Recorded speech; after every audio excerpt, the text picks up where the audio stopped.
Today, we have the great pleasure of being joined by Tonya Cornelius. She's a former teacher, a lifelong student, and the Senior Vice President of Learning and Talent Solutions at the Walt Disney Company. She also happens to be a coach, a mentor, and a friend to many, including us now here. So welcome, Tonya. And it's such a joy to have you. Thank you for saying yes to our invitation. Thank you for having me. Our first question for you is, why did you choose to be on this journey that you're on, this alternative way of leading? I think that it's the better path, honestly. I think so early in my career, I was a traditional leader, feeling the awesome responsibility and pressure to know everything, to have the answers, to be in control, to lead, in the definition that I knew it at the time, to drive results, all of this language that we hear in the corporate space, which is the space that I work in. Uh, and I had an aha moment, and said, I don't have all the answers. I don't know everything. I'm in control of very little. I'm only really in control of myself. Um, so the beauty is to bring great people together and let's do this work together. And, I would say selfishly, it frees you up. It frees you up to contribute, your best gifts, but not try to be the person who has to feel they have to contribute all the gifts as though other people don't matter. And so I'm glad I changed that, and I think that has made me certainly a better leader, a better follower, a better participant, a better convener. So I think that's probably the decision that I made. You move from being more of an egoic leader to a heart-centered leader. And it's actually me getting back to my roots, maybe, which is why the Jill Scott song really resonated with me. So if you don't mind, Maya, I'll go back to my first job out of college, and everyone bear with me. It's a bit of a story, but you'll see why this is so important to my narrative as a leader today. Um, I had gotten my undergraduate degree. First of all, as a junior in college, my mother passed away. And it was a significant point in my life because my mother and my grandmother were the primary people who raised me. My parents had divorced when I was very young. And I love my dad to this day and thankful that I have him, but I was raised primarily by my mother and grandmother. And when my mother passed away, I did feel a sense of loss. The anchor of my life was no longer there, and I had to figure out, like, what am I doing? What am I going to do? And so the following year, when I graduated from college, I thought, I don't know what to do. And I have a girlfriend, at a time that you should be really happy and excited. And I was happy to graduate. Um, but I honestly felt very lost. And so I had a girlfriend whose name is also Tonya, who said, why don't you come down to Miami and teach for a year? Now, I had not I went to University of Florida, but I got my degree in broadcast journalism. But Miami or Dade County had a shortage of teachers at the time, and they were asking college graduates to come and teach and go through this kind of alternative route to certification. And I didn't have a better plan at the time. And so I did. I left Gainesville and went down to Miami, stayed with my girlfriend's parents, and I got this teaching position in Robert E. Lee Middle School in the inner city of Miami. My students, largely children of immigrants, parents of students of Cuban descent, Haitian descent, Dominican Republic, very few African American, very few whites. And so I'm sitting in this classroom in this very in this community that has a lot of poverty around it. And these students these students and their parents are really hopeful of the American dream, I would say. And I'll try to speed through this story, but one day in that classroom, for whatever reason, I had stopped teaching the lesson, and I just looked into the faces of my students. And I wasn't much older than they are when you think about it, because they were, seventh graders. So these were 12-year-olds, and I was like 21. Um, and but I looked in their faces, and I just went around the room, and I asked my students, what do you want to be when you grow up? What do you want to do?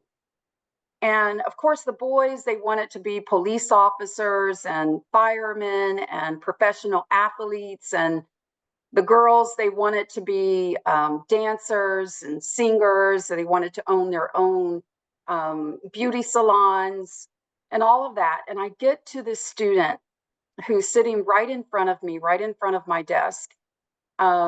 Anaris is her name. I wish I knew Anaris's last name. I wish I could remember it. I've been trying to track her down for 30 some odd years. But I asked Anaris, what do you want to be when you grow up? What do you want to do? And she almost whispers it to me. I want to be a doctor. And the way that she said it, or the way I interpreted as she said it, was that dream was so big for her. That dream was perhaps even too big for her. A child of immigrants living in a very impoverished area of Miami, Florida. All she knew is she had that dream, but wasn't sure how that could even come about. And just a wave of compassion overcame me. And at that moment, I knew that I was not there by chance or happenstance, and I was there less to be the teacher, perhaps more to be the student, that my students were teaching me about me and a sense of purpose, and why was I in that room with them on that day or that year. And I didn't know that I would stay with teaching or learning and development and all of that. I didn't know that at that time, but what I did know is that whatever I did in life, I wanted to be a part of helping someone, helping others really believe in themselves and really know the power that rests within them, and to be a champion and an encourager in helping them reach their goals and their dreams. And that has been a bit of my North Star uh, ever since. And there have been times when I kind of got off of that, but what got me back on focus was really about being in the room with people and having real conversations and getting to know them in a way that that is not just about getting a project done, or in that case getting a lesson done, but really about knowing them and their dreams and their values at heart. And then and also revealing a bit of myself. So that I think it's just been a pivotal story in my life, not just the fact that my mother passed away and this feeling lost. My parents were educators also, and my maternal grandparents were educators, and so I thought, oh, I'll never teach. And so, of course, that's what I end up doing, and that is the thing that just is proven to be so rewarding for me. So yes, I'm a teacher at heart, and I'm a learner at heart, and it has a lot to do with becoming enlightened in that classroom in Miami, Florida. Oh, beautiful. Thanks, Tanya. I can't imagine the kind of courage it took to insert yourself into a very diverse environment, at least from the different pieces. And I think sometimes when we're lost, the courage is like, hey, let's give it a shot. So, you made a mention, Tanya. I think I want to hear a little bit more, maybe about some other, maybe some key milestones along your journey. But you said something about your North Star, that this being the piece. And I know my own personal journey, we have our North Stars, but there are things that take us away at times from that. So I'm just curious, what have been some of the things that have made you pull away, and how did you get back to the North Star, as this journey is never a straight line? Yeah, you're right. It's never a straight line. Um, and aren't we fortunate that it's not, you know? So as I said, most of the time that knowing that sense of purpose and meaning um, has been my North Star. But there was a time that I moved away from that. A year after teaching in Miami, I got engaged and then got married. My husband was a military officer. So, we moved around and my career had to trail his. And so after about 8.5, 9 years in the military, decided to get out, and we moved to Atlanta, where I continued to teach. But then I thought I had this newfound sense of freedom, that now I get to have the career that I want to have. I get to do what I said that I wanted to do, because coming out of undergrad, one of the couple of the things that I thought that I would do is I thought I'd go back to graduate school and perhaps get an MBA, or I'd go to law school. And so here I am 10 years now 10 years later. I'm married. I have two small children. My daughter was in first or second grade. My son was in preschool. But I'm determined, because I'm an overachiever, and when I set, my goals for something, by golly, I have to do it. So I said, you know what? I'm going to law school. And but we couldn't afford for me just go to law school, and quit everything else. So here I am. I'm teaching full time during the day, and I'm in law school 4 nights a week, from like 4:30 to 10 o'clock at night. And I'm raising two small children. Yes. And I this is so even before I got into law school, I was speaking to a pastor about it at the church that I was attending at that time. And and you could tell I had some trepidation. I was, it's a little like, am I doing too much? And he just left me with this word, that you will know it. You will know. You will know if it's too much. And I remembered that. And so here I am. I'm just going about it, for the first year of law school as a part-time law school student. And my daughter comes to my classroom, because she was at the school that I taught at. She came to my classroom like at 3 p.m. or 3:30 p.m. one afternoon, and she says, "I'll see you tomorrow, Mom." She knew that she was not going to see me anymore that day. And here I am. I was struggling in law school. I had never struggled academically before, but I was struggling in law school. And then my daughter tells me she'll see me tomorrow. And it's still 3 o'clock in the afternoon. And that's when what the pastor had said to me came true, that I would know. And fast forward, I flunked out of law school. And I was devastated, again, because I was always really successful, and I'm an overachiever, and all of this. And I like, what happened? What happened here? And I remember when I got the letter, very nicely stated that I was not invited back.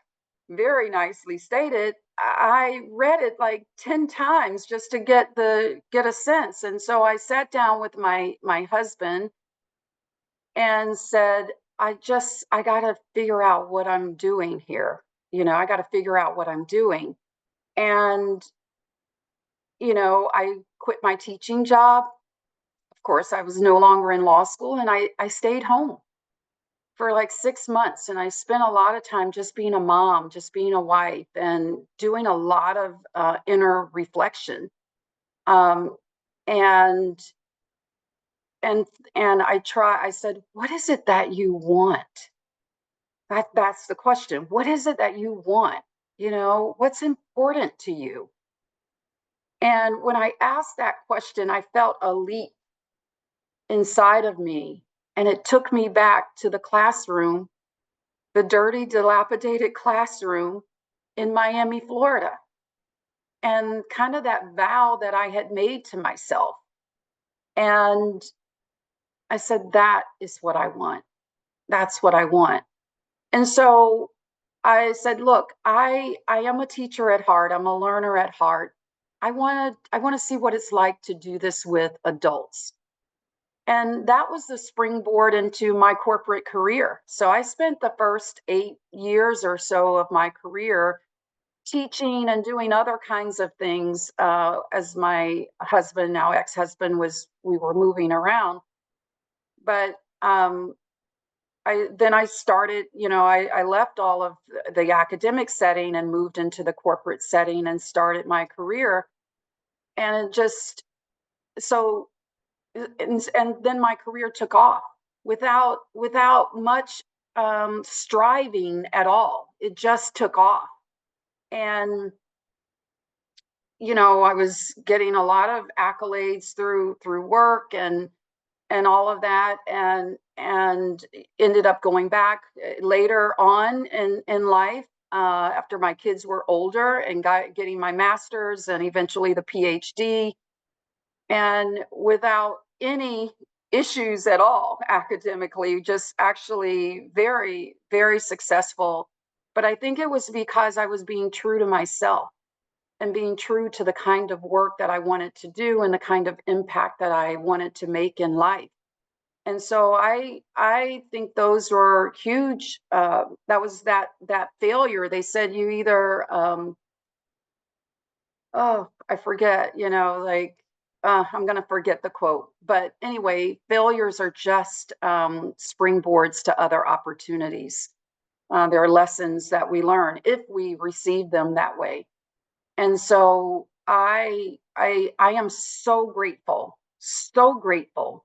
for that period in my life, that really put me back on course to the kind of career that I wanted to have and the impact that I've wanted to have. And so every day that I get up and go to work, I actually love what I do, and the people I interact with, and the change that I hope to make in organizational settings and all of that. And it came from getting alone with myself and deciding that I didn't need to check another box. I didn't need to try to, complete a goal that I had 10 years prior.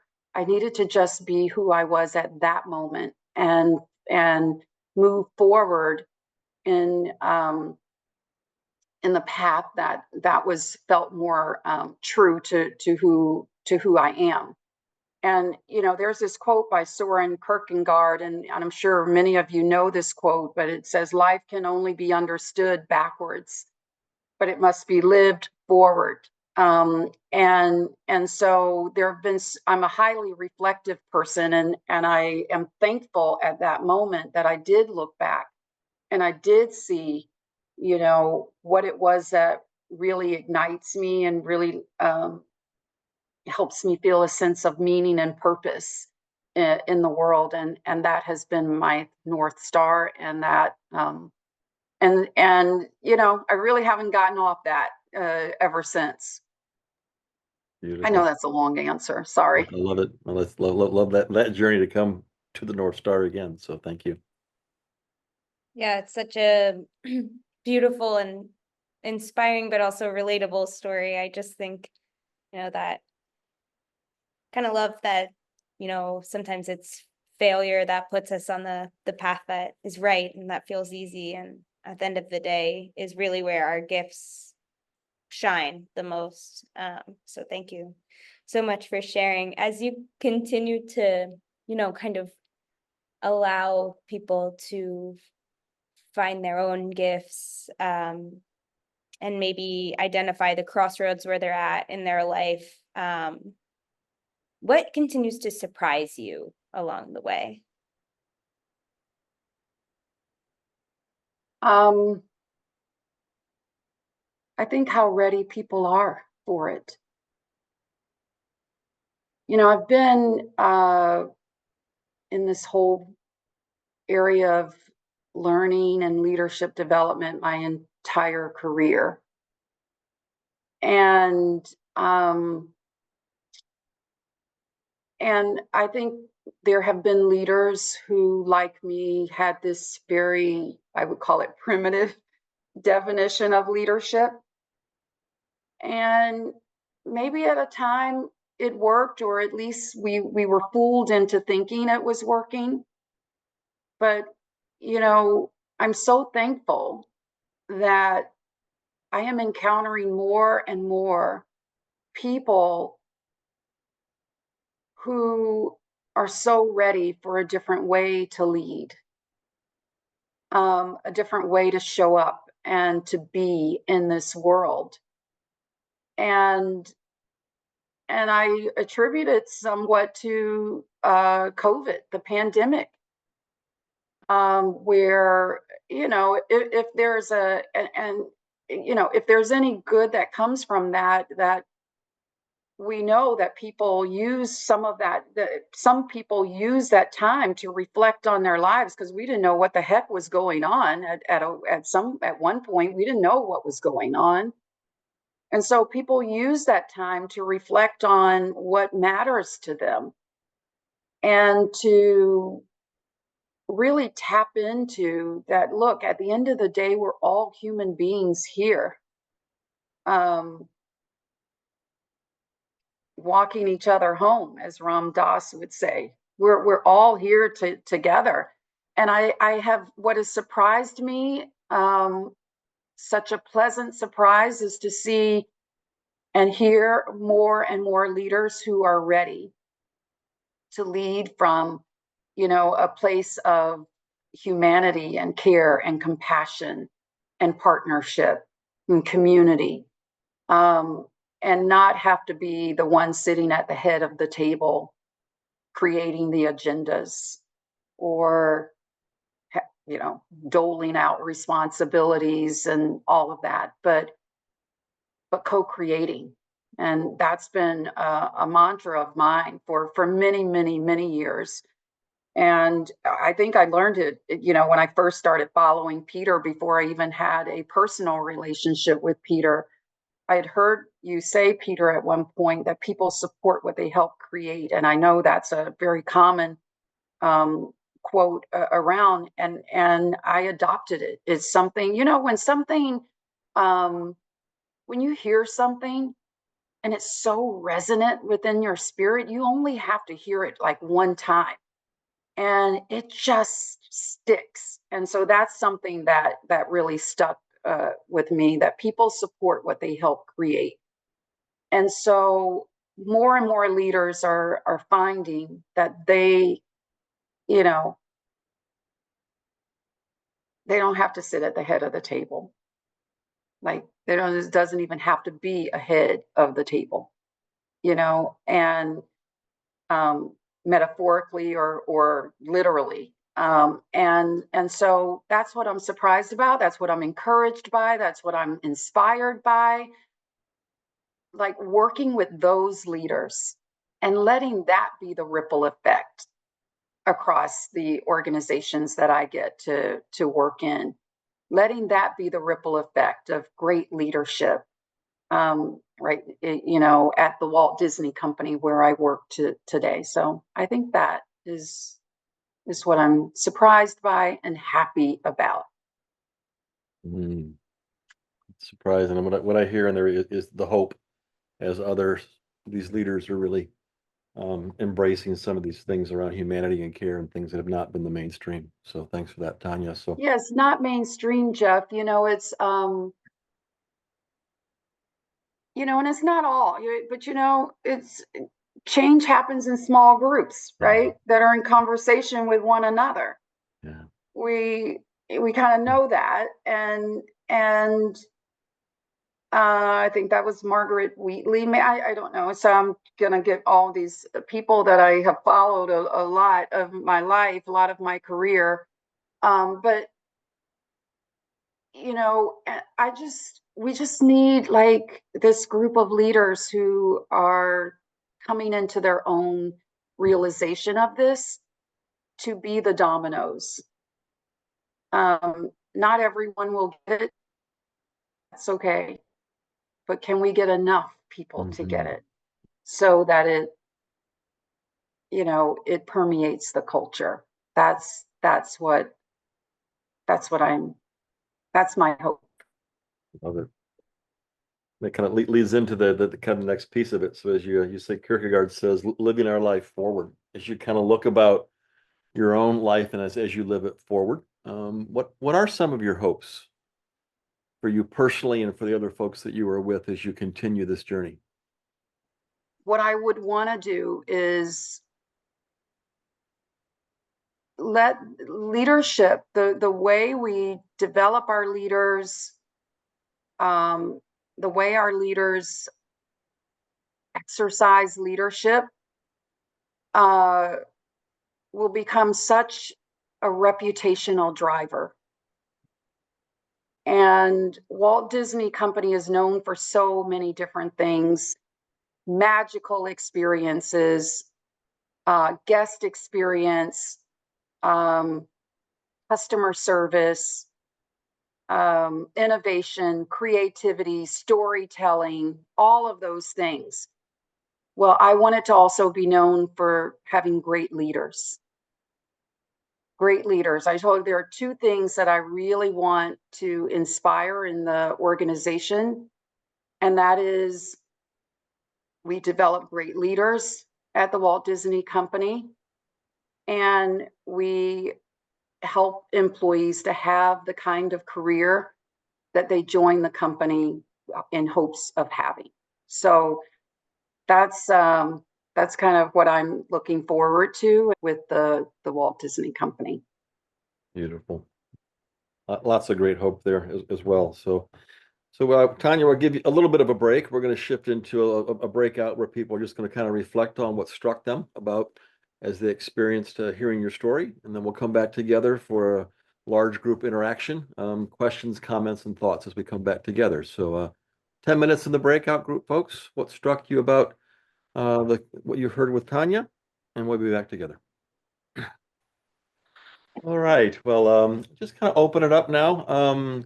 Anything you want to share with Tonya or questions or the community as you had a chance to reflect on what struck you about Tanya's story?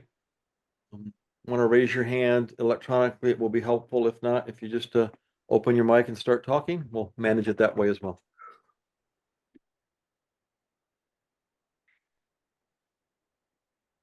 I'll start. This is Wendy, and I thank you so much, Tonya, for your sharing and your talk. There were three things that really stood out to me, and then more that grew as a part of our small group breakout. The first one was, I love the quote, hope sparks action. And so that is That's a train of words, a sentence I'm going to be reflecting on a lot, about enabling hopeful environments and tying that to actually getting done the things that we want to get done in our communities collectively. So that collective hope sparks action. Your message talked a lot about periods of reflection when you stopped in your classroom and you asked the students and you connected with them about what they see as their future and how that impacted you in your life, and caused you moments of reflection and possibility. I just thought that was such a beautiful story. And then talking about the unanticipated journey interruption from law school, and then having 6 months to reflect. And I mentioned in my group I was a little jealous, so I'm kind of dealing with those feelings too. I have that period of time to focus on being a mama and really where's the direction that you want to go, but how important reflection is to integrate in our lives at all times. And then you mentioned near the end of your sharing about your goal or your vision to develop great leaders for Disney. And I was reflecting on that too. I believe that I work for the Air Force, and I believe we do a great job of building great leaders, and that's why I love working there. And I was thinking about the systems and structures we have to enable the compassion, the empathy, and the community within the military, and how we could do better at that. Where are the opportunities within our organization? So I really appreciate your sharing, and thank you. It'll definitely have an impact on me and my reflection as I move forward. Thank you, Wendy. Annie. Thank you, Tonya, for sharing so authentically. For me, I think in our group, Stephanie and Michael, and we were talking about how you came across so authentically. And that reminded me of this saying of power corrupts and absolute power corrupts absolutely kind of thought process. So in this alternate way of leading, to me, it looks like power connects. It's not corrupts, it connects. And then you had absolute power in connecting all of us with your story, both when you were there in the call and when you got dropped from the call also, the way in which Jeff and Maya held us, it is not like a regular webinar where, oh, this was not supposed to happen kind of, feeling. Here it was, oh yeah, it was, that's what happened. Let's deal with it. And then when you came back, it was so, again, you didn't lose a beat. You connected again, continued on and authentically, and you said, hey, let me just wrap up my story. And then you went on as if nothing had happened. So it was so beautiful to watch. Thanks, Jeff and Maya as well. Appreciate it. Thank you, Manny. Thank you. Thank you, Manny. Beverly. Well, thank you for sharing your story. It was wonderful. I have many pages of notes, which I'll continue to reflect upon over the coming days. But in our group, Bill Gray actually said a statement at the end that I think really resonates and summarizes a lot of it. It's just around the corner for all of us. So this idea of community is really just around the corner for all of us. And I appreciate the way you shared a story that makes it accessible for those who may not have felt like it was. So thank you. Beverly. Dinesh. Thank you, Tonya, for sharing this beautiful story. What struck for me was your ability to rise from the ashes. It's not easy to go through what you went through, and especially being a high achiever. And then, gaining your strength back, that was remarkable. And I think I'm a big believer of let's walk each other home. In fact, in our small team, we always keep that as number one priority because we are a well-being group. So in our well-being team, we also say our number one focus is let's walk each other home, and everything else comes after that. And we remind each other. So your story was very, very important to remember, always remember, even in this group, we are walking each other home. What a powerful statement. Thank you, Thank you. Dinesh. Thank you so much.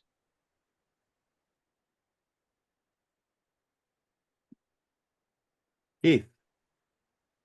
Thanks, Jeff. Tonya, thank you so much for your beautiful story.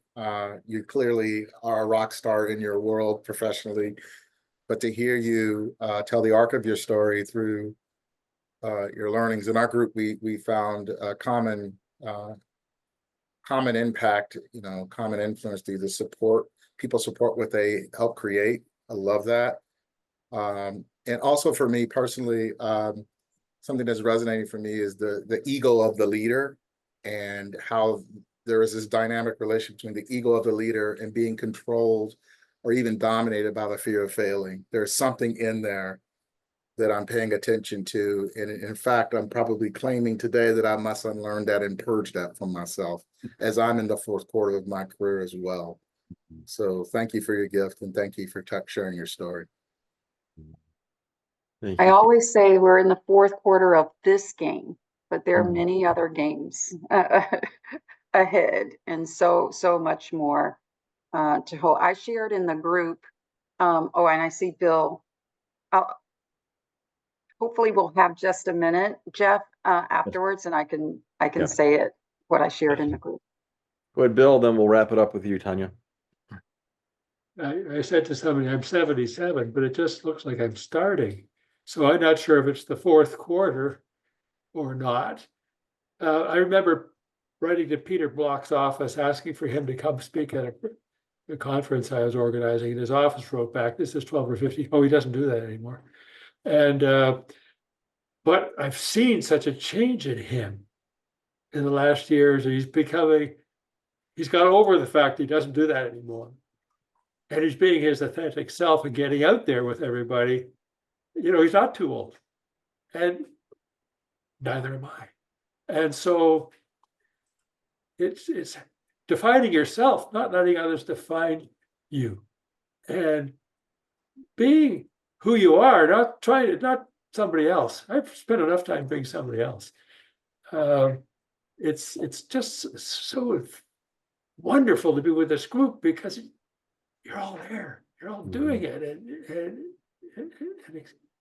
just kind of putting it out there. So thank you very much, Tonya. Thank you to everybody that's been on this call this morning. It's been wonderful. Thank you, Bill. Yeah, the fourth quarter of one game, but maybe the first quarter of the next. So turn to you, Tonya. I know we are a little bit beyond our scheduled time, but Tonya, you were going to say some things. I'll keep this really short, and I just want to say also thank you.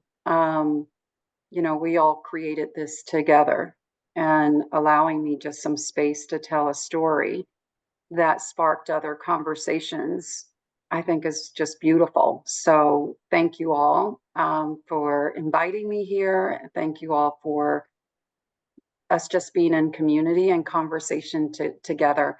The one thing that I shared in the group that I found, I saw a quote on Instagram that really I loved a lot.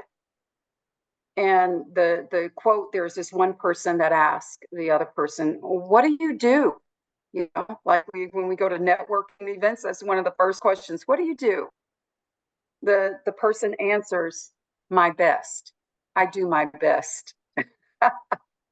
I love that. I love that. So that's what we're doing, Dinesh. We're walking each other home, but we're all doing our best. So thank you so much again for allowing me to share pieces of my story with all of you. Thank you, Tonya. Absolutely. Thank you, Tonya. Thank you so much, everyone. I am changed as well as listening to your story. So join us the fourth Fridays for other stories. I'd also encourage you all to reflect on your own stories. You all have stories just as wonderful and full of joy and failures and things we go through at any point in time. If you'd like to be a storyteller, please let us know. That's one way we share with each other, get to kind of pay it forward. So thanks again, Tonya, for your time. Maya put a few links in the chat if you want to stay connected with Tonya through her blog, as well as staying connected with this community. There's a couple of links there if you are so. Invite others that are a part of your network, families, community to join and create these. Don't wait for us. Create these communities and conversations in your day-to-day life. That is what matters. That is what this life is about. So, Peter, yes, Peter. Next Tuesday, Wendy is here with us today. We're going to do another version of this next Tuesday. Check with the Design Learning. And Thank you, Wendy. I'm looking forward to being with another hero. I cannot wait to be with you and with everyone. Thank you. Absolutely. Room full of heroes. Thank you, folks. Have a good rest of your days and weekend. Hi, everyone. Bye. Bye. Bye. Everyone, thanks so much.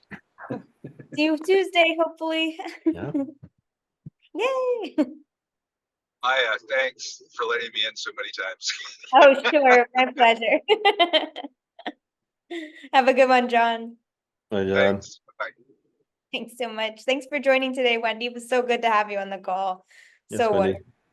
Yeah, I was glad I made it. It was awesome. Thank you. Thanks for all that you do to bring this community together. Glad you had a family day in the Air Force today to give you time to be with us.